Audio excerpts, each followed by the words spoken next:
I'm very happy to have the chance to talk to you. Oh, thank you. I really love your band, and I just saw your performance at the Main Square Festival. It was very good. Amazing. Thanks so much. Yeah. I've got a few questions first, obviously, about your start in the music business, and especially with guitar.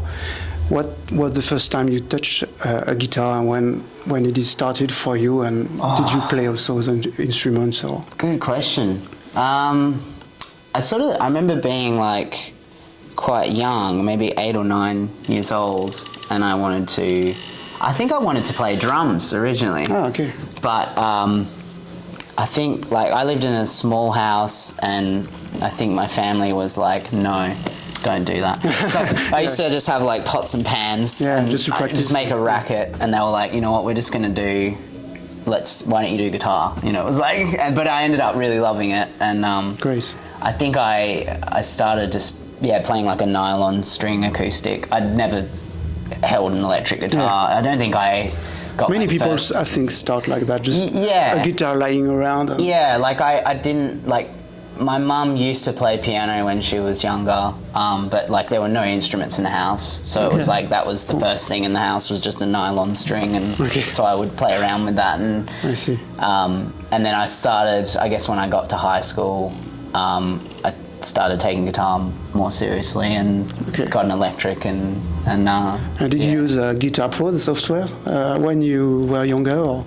I think I might have, because at that time, when you're starting to play the guitar, usually people just are looking for tabs on the. I probably would have. It's like, I mean, I sort of learned to read a little bit of tab, but I had lessons, and so when I started playing guitar like electric, I had a teacher who was a jazz guitar player, and I played in like big bands, so like 20-piece, 30-piece bands with horn sections, and I'd sort of sit up the back and just play chords, which was kind of a thing. Yeah, that's a cool way to so it was kind of like, and then contemporary music and all that stuff I sort of got more into that after school, I guess. I started with jazz, and I liked Santana and stuff like that. Santana, of course. So, of course. Shout out to Santana.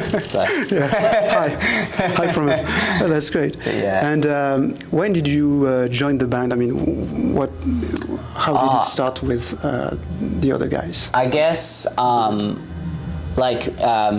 a bunch of us used to like party in this house, and a couple of our friends lived there, and I met Jack there. So me and him, we were like the only 2 people that could play music at that point, and so I think there was like an electric drum kit in the house, and a guitar or a bass or something, and so we just started jamming, and we were like, oh, like you can play music. And then he had some demos, and one of my friends who I worked with showed me the demos, and I was like, oh, that's Jack's demo, that's great. And I hit him up, and I was like, you're going to put it together a live show? And that's cool. So it was kind of like the very beginning sort of of the band. No ideas, I mean, no plans before, just it happens. It just happened. Like, happening and...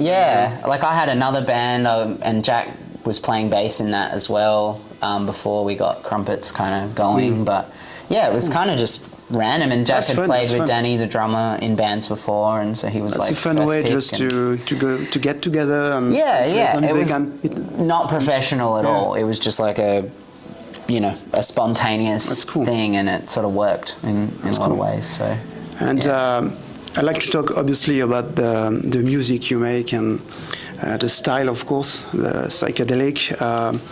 Were you influenced, I guess, by Hendrix or The Doors or Tim? Definitely, all of us. I mean, I guess a big influence would have been Tame Impala back when we were, because they were from Perth, and we grew up going to their gigs, when they just put out Inner Speaker, and they just put out Lonerism. I went to the Inner Speaker album launch, back home, and I remember just being like, it was so refreshing, and we were already into classics, like we were already into Hendrix and The Doors, and Sabbath and all of that stuff. And I think Tame was like a modern wave, because you couldn't go see those bands, but then Tame came out with psychedelic sort of that sound, but reimagined and like a little starting bit a new pop wave. too. Completely new wave, and we were kind of right there. Still very impressionable. Like, we weren't professionally playing music at that point. We were just having fun, and so to see that at its birth was like really kind of world shattering for us, I think. So all of us were super inspired. Yeah, definitely. That's right. That's cool. Yeah, it was cool. Yeah, for sure. I'm running a page which is called Guitar Pedal of the Day. Yeah. So as you can guess, I'm very interested. To know more about your pedal board. And to learn how you create your tone in comparison with the other guitar players. But let's start with your pedal board if you want.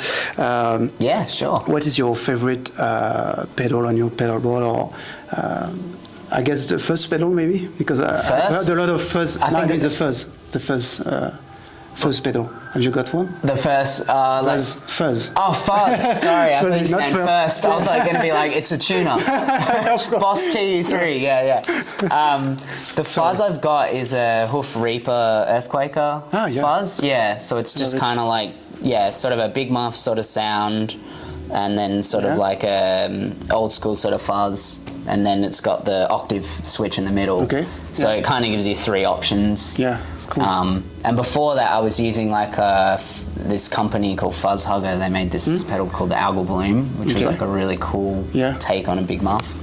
But yeah, I guess that one pedal kind of gives me so much range. I'm always, tap dancing between the three different sort of switches on there. Yeah.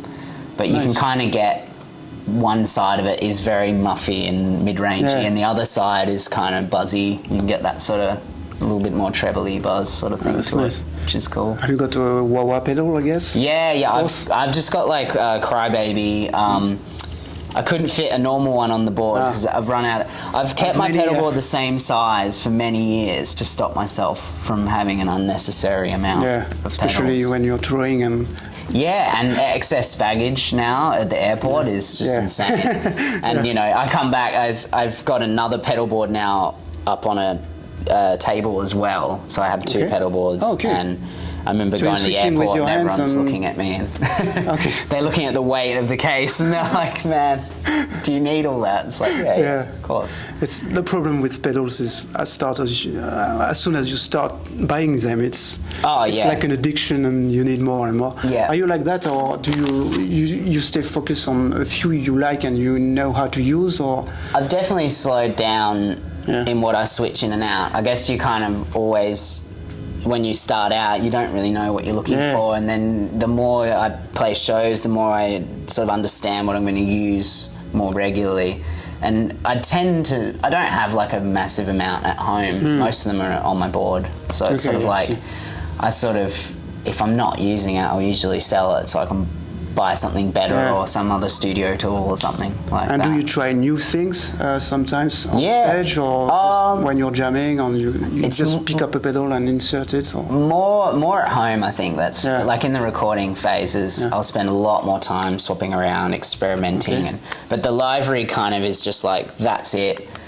Mentally, I have to... and I think I have to mentally have a map of what I'm looking at. And the show, like...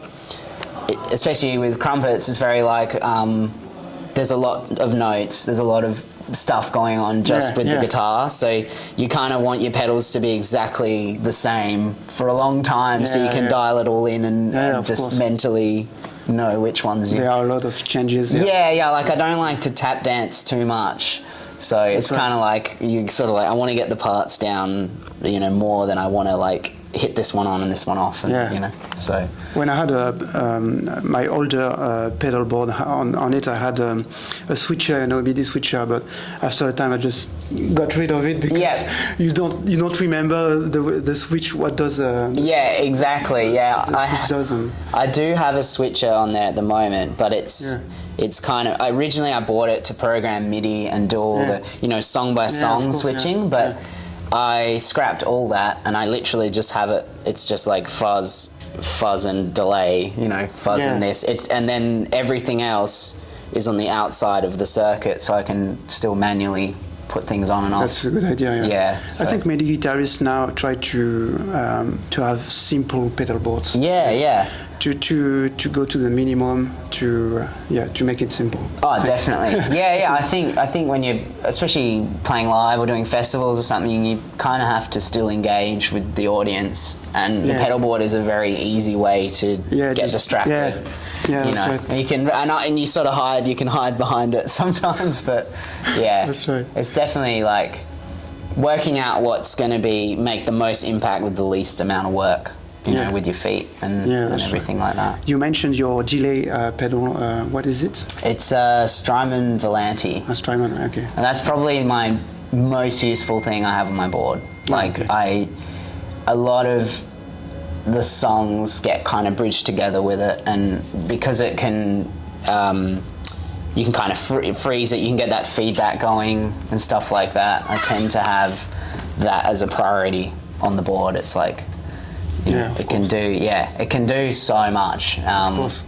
It's a looper. It's got everything built in. It's probably the only thing that's probably never going to be moved from my board, I reckon. Ah, really? It's just Yeah, of course. Yeah, it's number one for sure. On doit couper? Ok. Une dernière question. Okay. Last question. All right. You've got a solo project, I've read somewhere. Yeah. Can you tell me it's called People Taking Pictures, and it's kind of like a real mix-up of styles. Like, I've spent a lot of time producing lots of different music, like, sort of in hip-hop and stuff like that as well. So it's kind of like a mixture of the psychedelic music I like, still very guitar-heavy, but also blended in with these, trip hop, hip hop, that sort of thing. That's nice. And what are your plans with the Crumpets and your? I suppose Crumpets. Like we've been on the road 2.5 months now, so we've got. We go home at the end of this month, and then probably start working on another record. Oh, great! And then at the same time, I'll probably go home, start working on another PTP record as well. Okay. So just gonna be busy. Always. Yeah, it's just like when you're on tour, you're like thinking about all these things you want to do when you get back. So you go home and you just keep going. That's great. So probably new albums from both projects, I imagine, and. Yeah, amazing. Maybe hopefully some touring as well from the side project as well. That's nice. Looking forward to listening to your next albums. Yeah, thank you. Yeah, cheers. And thank you for your time again. Yeah, no problem. Thank you very much. No Bye, guys. Thank you.